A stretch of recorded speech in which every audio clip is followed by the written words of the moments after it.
देश में किसी को अधिकार नहीं है, कोई नेता हो, अभिनेता हो, अधिकारी हो, पूंजीपति हो, कोई भी हो, देश के नौजवानों के भविष्य से खिलवाड़ करने का अधिकार किसी को नहीं। पेपर लीक कोई एक छात्र या किसी 10 अधिकारियों के माध्यम से नहीं हो सकता है। ये एक सिंडिकेट बन जाता है, इसमें सब इन्वॉल्व रहते हैं और छोटे मोटे कर्मचारियों के बस की बात नहीं है।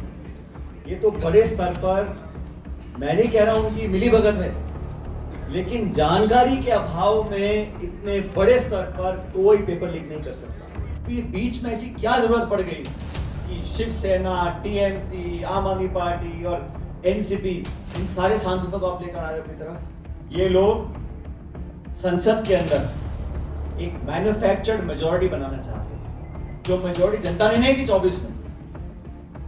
एक मैन्युफैक्चर्ड मेजॉरिटी बनाकर गैर कानूनी तरीके से, गैर संवैधानिक तरीके से परिसीमन लाना चाहते हैं। उनको पता है चुनाव आएगा, परिसीमन करवा देंगे। जो नेता ज्यादा बोल रहा है उसकी सीट आरक्षित करवा देंगे, और कोई ज्यादा ही बोल रहा है तो 2-5 दिन हवाला करवा देंगे। आप कोचिंग करो, ट्यूशन करो, किराया दो, मेस का किराया दो, खाने का, किताबों का, लाखों रुपए गरीब परिवार अपना पेट काट के उस पूंजी को अपने बच्चे बच्चियों के भविष्य में लगाता है। उसके बाद पेपर लीक हो जाता है। जैसे सीबीएसई में हुआ, जो पेपर चेक करते हैं वो ऑनलाइन मार्किंग कर रहे हैं, उसमें पेपर बच्चे ने लिखा क्या है, नंबर कुछ और आ रहे हैं।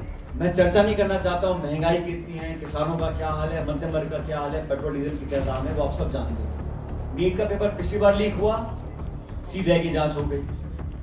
सीबीआई ने किसको जेल में डाला, किसका इस्तीफा हुआ, वो जांच की रिपोर्ट है कहां, किसी को मालूम नहीं। अगर कोई सरकार गर्भवती महिलाओं को मरते हुए देख सकती है, कोई सरकार छोटे बच्चों को छत से दबता हुआ मरता हुआ देख सकती है, तो सरकार से उम्मीद नहीं करनी चाहिए। हमारी परमाणु करार से लेके तमाम भर का जो कानून बने, नरेगा से लेके सूचना का अधिकार, शिक्षा का अधिकार, ये सब कांग्रेस सरकार ने बनाया। जो अच्छे कानून करके गए थे उनको समाप्त कर दिया, और आज ऐसा माहौल बन गया कि एथेनॉल हम पे थोपा जा रहा है। अरे हमको नहीं डलवाना पड़ेगा। गाड़ी मोटरसाइकिल इंजन ठप हो रहे हैं, कोई परवाह नहीं। हमें हमारे नेता प्रतिपक्ष सम्माननीय टीकाराम जूली जी, एनएसयूआई के राष्ट्रीय अध्यक्ष नौजवान साथी विनोद जाखड़ जी ने और टीकाराम जी ने बहुत विस्तार से पूरे मुद्दे को आपको समझाया। आप सब जानकार लोग हैं, सारी बातों को जानते हैं, और मैं बधाई देना चाहता हूँ सबसे पहले विनोद जाखड़ जी को कि उन्होंने शुरुआत करी छात्र संघ के चुनाव से, फिर प्रदेश में काम किया, प्रदेश के अध्यक्ष बने। अब राहुल गांधी जी ने उनको पूरे देश के नौजवानों की एक तरह से कप्तानी सौंपी है, छात्रों की, और वो पूरे देश में मैं देखता हूँ, मुझे लगता था मैं ही बहुत ज़्यादा घूमता हूँ देश में, लेकिन विनोद जी ने सारे टिकट खरीद डाले, चेन्नई से लेके लद्दाख तक और उत्तराखंड से लेके जयपुर तक, जगह जगह जाकर। ये हमारी जिम्मेदारी बनती है, नैतिक भी और हमारे पद की भी, कि हम जाएं, लोगों को जागरूक करें। और जो आंदोलन आज छात्र कर रहे हैं, ये आंदोलन कांग्रेस पार्टी का नहीं है, ये जो जनभावना है ये नौजवानों की है। अभी जूली जी ने बहुत जोशीला भाषण दिया, और मैं जूली जी को बहुत लंबे समय से देख रहा हूँ। टीकाराम जी, आपने जब शुरुआत करी जिले में, आप अध्यक्ष बने, जिला प्रमुख बने, मंत्री बने, और आज खड़गे साहब और राहुल जी ने आपको जिम्मेदारी जो दी है, लगातार देख रहा हूँ आपकी भाषण शैली और आपकी रिसर्च और जिस जज्बात से आप बातों को रखते हैं, उसमें आज बहुत ऊंचाई तक आप पहुँच चुके हैं। मैं आपको बधाई देना चाहता हूँ। तो टीकाराम जी के साथ काम कर चुके। आप जब जिलाध्यक्ष थे तब मैं जयपुर में अध्यक्ष था, और हमने मिलकर काम किया। दोस्तों, बहुत लंबी चौड़ी बात नहीं है, लेकिन 2-4 मुद्दे जिनको उन्होंने भी उठाया, मैं सिर्फ एक अलग परिप्रेक्ष्य बताना चाहता हूँ। हमारे साथी ने कहा लोकतंत्र में असहमति कितनी होनी चाहिए, नहीं होनी चाहिए, इस पे लोगों के अलग अलग विचार हो सकते हैं। और कई बार हमें कहा जाता था कि हिंदुस्तान की संसद के अंदर, हिंदुस्तान की राजनीति में इतनी सारी पार्टियां हैं और हमारी आम सहमति नहीं बनती। चीन को देखो, वहाँ पे एक पार्टी का शासन है और कितना विकास हो गया, ये तुलना करते थे लोग। और ये मैं इसलिए कह रहा हूँ कि जब हमारे देश का निर्माण हुआ था तो हमारे यहाँ जो विविधताएं हैं वो किसी और मुल्क में नहीं है, और हम सबको साथ रखने के लिए हर आवाज़ को सुनना बहुत ज़रूरी है। 47 के बाद जब नेहरू जी प्रधानमंत्री बने, उनके लिए बड़ा आसान होता, एक ऐसी प्रणाली बनाओ चुनाव की जहाँ कांग्रेस ही 200 साल तक राज करे, लेकिन हमने सबको मतदान का अधिकार दिया, सबको संविधान के माध्यम से जो एक हौसला अफजाई हुई, उसी का परिणाम है कि आज देश इतना आगे पहुंच चुका है। लेकिन जैसा राहुल जी का भाषण में सुन रहा था कल देहरादून में, उन्होंने जो बात बोली, एक बार भी उन्होंने बीजेपी का नाम नहीं लिया, उन्होंने कांग्रेस का नाम नहीं लिया, उन्होंने सरकार की आलोचना नहीं की। उन्होंने कहा कि हमारे देश में धीरे धीरे जो व्यवस्था बन गई है वो लोगों का पैसा चूसने की मशीन बन गई है शिक्षा के विभाग में, और उसके ऊपर अन्याय हो रहा है। आप कोचिंग करो, ट्यूशन करो, किराया दो, मेस का किराया दो, खाने का, किताबों का, लाखों रुपए गरीब परिवार अपना पेट काट के उस पूंजी को अपने बच्चे बच्चियों के भविष्य में लगाता है। उसके बाद पेपर लीक हो जाता है, फिर कैंसिल होता है, और कई बार जैसे सीबीएसई में हुआ, जो पेपर चेक करते हैं वो ऑनलाइन मार्किंग कर रहे हैं, उसमें पेपर बच्चे ने लिखा क्या है, नंबर कुछ और आ रहे हैं। तो अगर 2, 10, 20 के साथ होता है तो बाकी लाखों बच्चों को लगता है कि भाई क्या विश्वास हमें है इस व्यवस्था के ऊपर कि हमारा पेपर ठीक चेक हो रहा है कि नहीं हो रहा है। और जो पेपर लीक, अभी सवाल एक हमारी छात्रा ने किया, पेपर लीक कोई एक छात्र या किसी 10 अधिकारियों के माध्यम से नहीं हो सकता, ये एक सिंडिकेट बन जाता है, इसमें सब इन्वॉल्व रहते हैं, और छोटे मोटे कर्मचारियों के बस की बात नहीं है। ये तो बड़े स्तर पर, मैं नहीं कह रहा हूं उनकी मिलीभगत है, लेकिन जानकारी के अभाव में इतने बड़े स्तर पर कोई पेपर लीक नहीं कर सकता। और जो ऊपर बैठा संरक्षक है वो ही अगर इस काम को होने दे, उनकी नाक के नीचे हो रहा है और उनको जानकारी नहीं है, तो और भी बड़ा पाप है। आपके पास जिम्मेदारी इस बात की है कि निष्पक्ष पारदर्शी आप परीक्षा कराएं, और बच्चों को वैसी नौकरियां बहुत कम है। आज मैं देखता हूं MA, AA छात्राएं पास होकर क्लास 3rd क्लास की, 4th क्लास की नौकरी के अप्लाई करते हैं। क्यों? क्योंकि देश में ऐतिहासिक बेरोजगारी है। मैं चर्चा नहीं करना चाहता हूं महंगाई कितनी है, किसानों का क्या हाल है, मध्यम वर्ग का क्या हाल है, पेट्रोल डीजल की क्या दाम है, वो आप सब जानते हैं। लेकिन मुद्दा ये है कि जवाबदेही किसकी है। नीट का पेपर पिछली बार लीक हुआ, सीबीआई की जांच हो गई, सीबीआई ने किसको जेल में डाला, किसका इस्तीफा हुआ, वो जांच की रिपोर्ट है कहां, किसी को मालूम नहीं। तो हेडलाइन मैनेजमेंट, एक नया शगुफा छोड़ दो, लोगों का ध्यान वहां डाइवर्ट कर दो, ये तो इंतजार करते हैं मुद्दा जैसी ठंडा पड़े किसी और मुद्दे को लेकर आ जाओ। लेकिन ये छात्र घर में 1 या 2 हो सकते हैं, लेकिन भविष्य पूरे परिवार का रहता है। ऐसा कोई बाप नहीं है, ऐसी कोई माँ नहीं है जो नहीं चाहती कि हमारे बच्चे हमसे आगे बढ़े। चाहे वो रिक्शा खींचता हो, ठेला लगाता हो, नौकरी करता हो, नेतागिरी करता हो, हर माँ बाप चाहेगा कि मेरा बच्चा बच्ची मुझसे आगे जाए, मुझसे अच्छी उनको तालीम मिले, शिक्षा मिले। शिक्षा के लिए लोग अच्छा स्कूल ढूंढते हैं, ट्यूशन कराते हैं।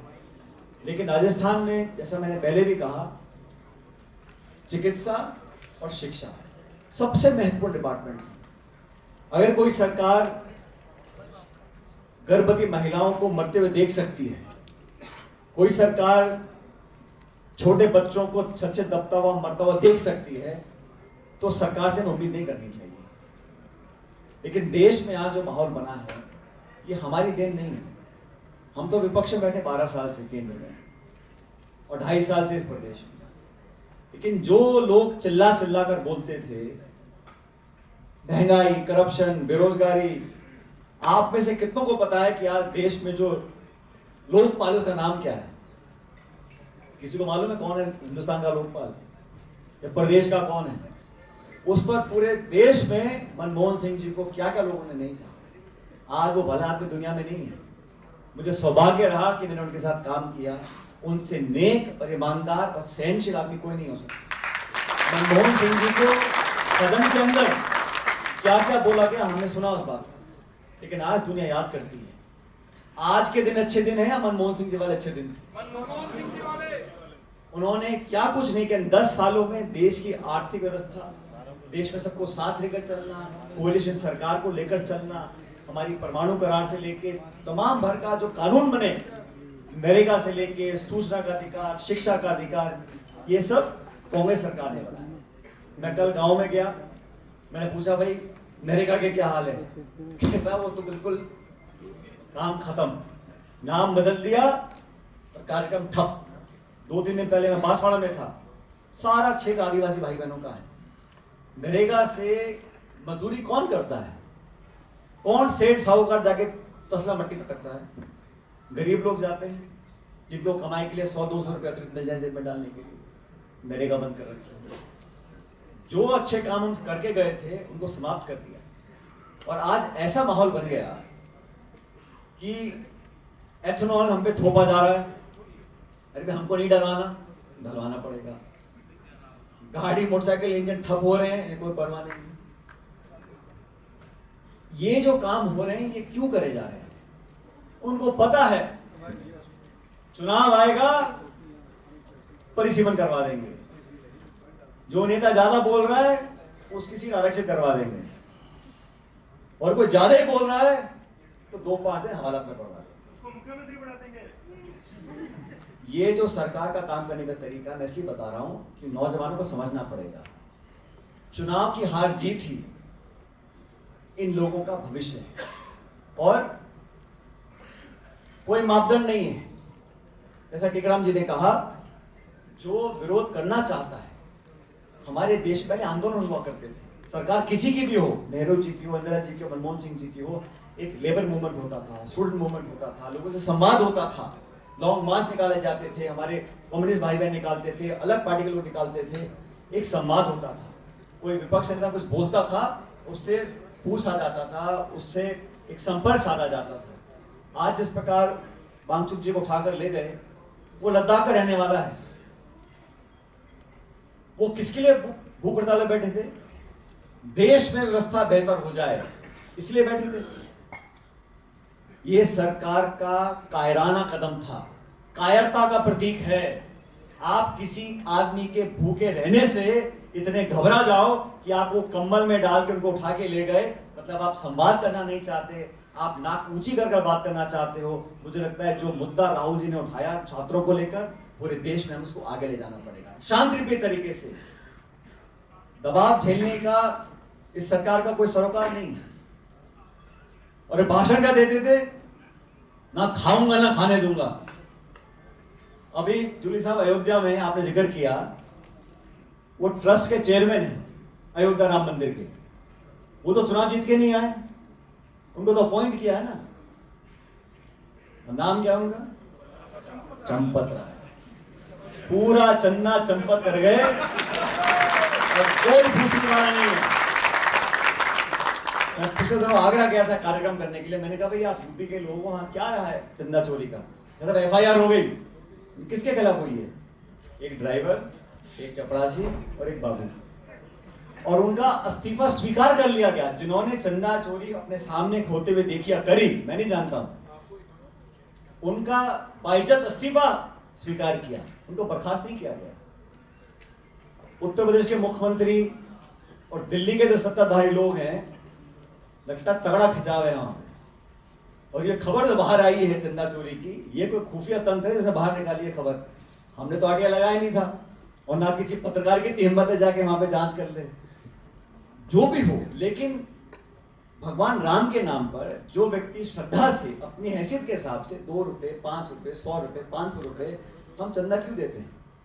पुण्य का काम करते हैं, किसी का भला होगा, मंदिर का अच्छा निर्माण होगा, गरीब की सेवा होगी। उस पैसे को आप चोरी कर लो। जिस भगवान राम के नाम पर आपने राजनीति करी 25-30 साल तक, उस चंदे की चोरी कर लो, इससे बड़ा कोई पाप नहीं हो सकता। लेकिन कोई जवाब नहीं आया, वहां कोई जवाब नहीं। सोनम वांगचुक 20 दिन भूखे रहे, हड़ताल करी, उनसे कोई जवाब नहीं, उनको डाला, कंबल उठा के ले गए। किसी भी हद तक जाने को तैयार है। इतने बच्चों जिनको आज हमने श्रद्धांजलि दी है, ये किसके बच्चे थे? इस देश के नागरिकों के बच्चे थे। वो अपनी जान लेने के लिए विवश। कल्पना करो, कोई बच्चा अपनी जान लेने के लिए मजबूर हो जाए, उस परिवार पे क्या बीतती होगी? ये डंडे के जोर पे लोगों को चुप कराना चाहते हैं। ये जो वर्दी वाले लोग हैं, इनके बच्चे नहीं है क्या? हमारे फौजी जो हमारी सरहद रक्षा करते हैं, उनके बच्चे पोते नहीं है? जब आदमी का घमंड और अहंकार इस सीमा पर पहुंच जाए, उन्हें कोई परवाह नहीं है। प्रधानमंत्री दुनिया में हर देश में घूम के आते हैं, मेडल लेके आते हैं, कोई पुरस्कार मिल जाता है उनको, लेकिन यहां देश में क्या हो रहा है? नौजवान इस देश का भविष्य है। और मेरी बात याद रखना, ये जो नौजवान देश हमारा है, ये हमेशा नौजवान नहीं रहेगा। हमारी जो संख्या है, हमारी जो जनसंख्या है 140 करोड़ है, और जो युवा वर्ग है, बहुत बड़ा वर्ग युवाओं का है।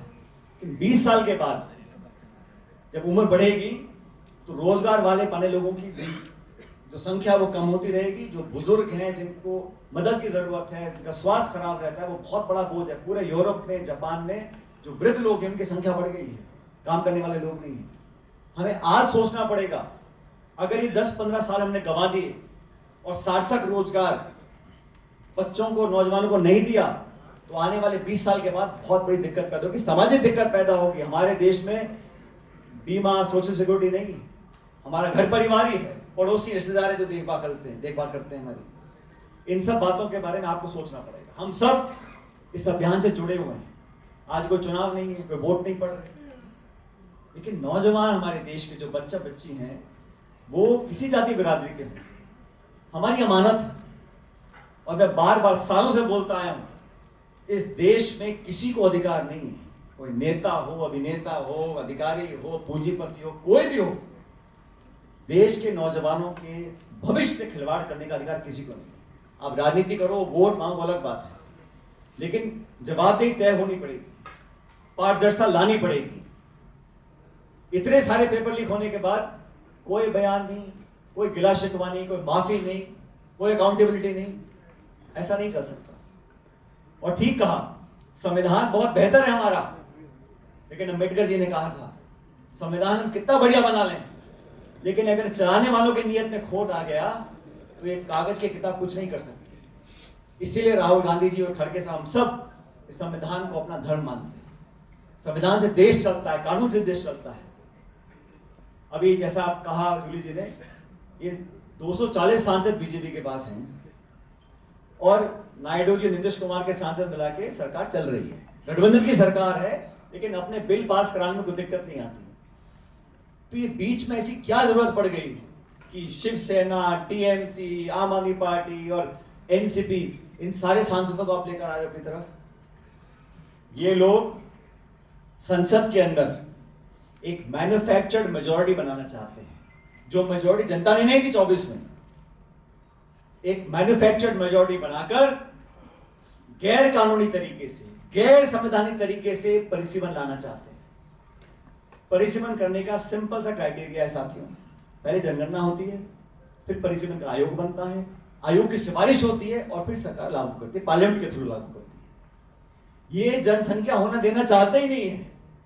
जनसंख्या होगी, आंकड़े आएंगे, असलियत सामने आएगी, लोग डिमांड करेंगे, तो जनगणना से पहले ये सांसदों को इधर उधर कर परिसीमन का विधेयक पारित कराना चाहते हैं। इनका ध्यान इस पे नहीं है कितने बच्चे हमारे परेशान हो रहे हैं, अपनी जान लेने के लिए विवश हो रहे हैं। इनको तो अपना राजनीतिक सिद्ध जो अपना मकसद है वो साधना है। इसलिए देश नौजवानों का है, भविष्य आप लोगों का है।